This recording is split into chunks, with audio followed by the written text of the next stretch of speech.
Hello everyone, learn with Srinab YouTube চ্যানেলের পক্ষ থেকে তোমাদের সকলকে স্বাগত জানাই।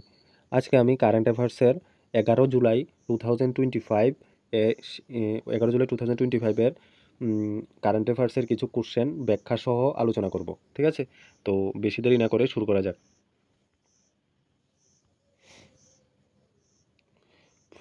ফার্স্ট কোশ্চেন, সম্প্রতি কোন ভারতীয় মন্ত্রী বলেছেন জাতীয় স্বার্থের বাইরে কোনো ট্রেড চুক্তি হবে না? ঠিক আছে, অপশান এতে বলা হয়েছে রাজনাথ সিং, অপশান বিতে বলা হয়েছে নির্মলা সীতারমন, অপশান সিতে বলা হয়েছে পীযূষ গোয়েল, অপশান ডিতে বলা হয়েছে এস জয়শঙ্কর। কারেক্ট আনসার হবে পীযূষ গোয়েল। ঠিক আছে, পীযূষ গোয়েল কিসের মন্ত্রী? তিনি হলেন বাণিজ্য মন্ত্রী। ঠিক আছে, তিনি বলেছিলেন ভারত কোনো আন্তর্জাতিক বাণিজ্য চুক্তি শুধুমাত্র সময়সীমা বা চাপের কারণে স্বাক্ষর করবে না। তো কিভাবে স্বাক্ষর করবে? যদি সেটা ভারতের স্বার্থে হয় তাহলে সেটা স্বাক্ষর করবে। ঠিক আছে, তো এটা হলো ফার্স্ট কোশ্চেনটা।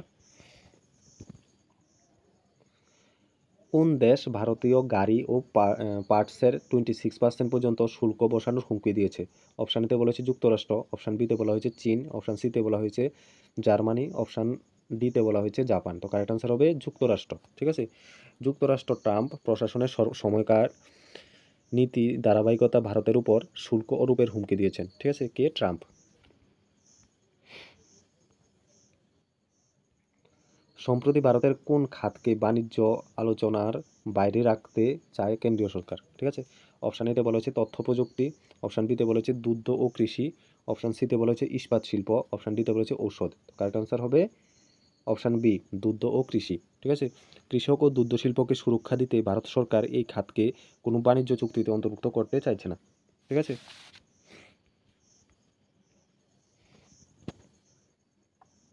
ভারত বন্ধ আন্দোলন কবে পালিত হয়েছিল?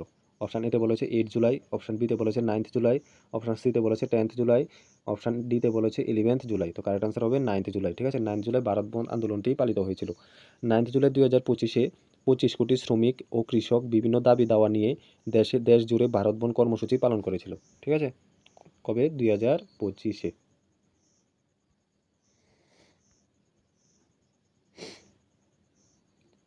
সম্প্রতি কোন দেশ ভারতকে সম্ভাব্য শুল্ক বৃদ্ধির তালিকা থেকে বাদ দিয়েছে যার ফলে রুপির মূল্য বাড়ে? ঠিক আছে, অপশান এতে বলা হয়েছে যুক্তরাষ্ট্র, অপশান বিতে বলা হয়েছে ফ্রান্স, অপশান সিতে বলা হয়েছে ব্রিটেন, অপশান ডিতে বলা হয়েছে কানাডা। তো কারেক্ট আনসার হবে যুক্তরাষ্ট্র। ঠিক আছে, যুক্তরাষ্ট্র ভারতকে কিছু আমদানির উপর বাড়তি শুল্কের তালিকা থেকে বাদ দিয়েছে। এতে বাজারে রুপির উপর ইতিবাচক প্রভাব পড়ে। ঠিক আছে, ভারতের যে রুপি সেটার মূল্য একটু বেড়েছে।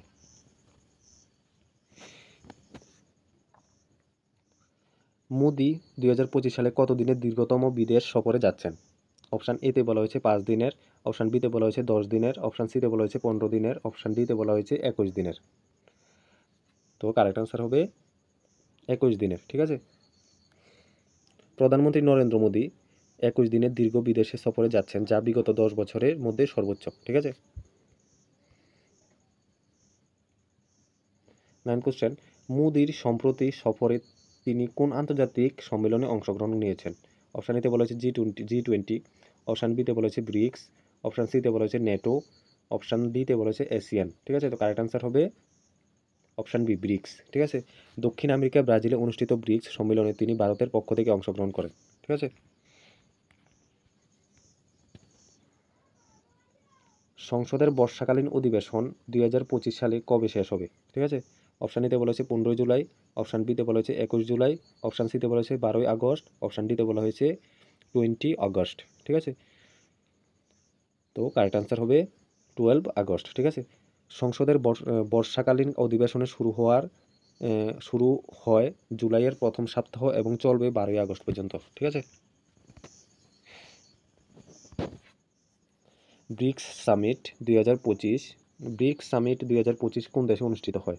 Option A Brazil, option B Russia, option C চীন, অপশান ডি ভারত। ঠিক আছে, তো কারেক্ট আনসার হবে ব্রাজিল। ঠিক আছে, ব্রাজিলে ব্রিক্স সামিট 2025 অনুষ্ঠিত হয়। এবছর ব্রিক্স সামিট দক্ষিণ আমেরিকার ব্রাজিলের সাউ পোয়ালু, ঠিক আছে, সাউ পোয়ালু শহরে অনুষ্ঠিত হয়। কোথায়? সাউ পোয়ালু, মনে রাখবে সেটা। 10th কোশ্চেন, বৈভব সূর্যবংশী সম্প্রতি কোন খেলা নিয়ে সংবাদে ছিলেন? ঠিক আছে, অপশান এতে বলেছে ক্রিকেট, অপশান বিতে বলা হয়েছে হকি, অপশান সিতে বলা হয়েছে ফুটবল, অপশান ডিতে বলা হয়েছে কুস্তি। তো কারেক্ট আনসার হবে ক্রিকেটে, ঠিক আছে। তিনি বৈভব সূর্যবংশী উর্ধ্ব অর্থাৎ আন্ডার-19 ক্রিকেটে ম্যাচে সবচেয়ে দ্রুততম সেঞ্চুরি করে রেকর্ড করেছেন। তো ভিডিওটি যদি ভালো লেগে থাকে তাহলে অবশ্যই একটি লাইক দেবে এবং চ্যানেলটি যদি নতুন হয়ে থাকো তাহলে অবশ্যই চ্যানেলটিকে সাবস্ক্রাইব করবে এবং বন্ধুদের সাথে শেয়ার করবে। ধন্যবাদ ভিডিওটিকে সম্পূর্ণ দেখার জন্য।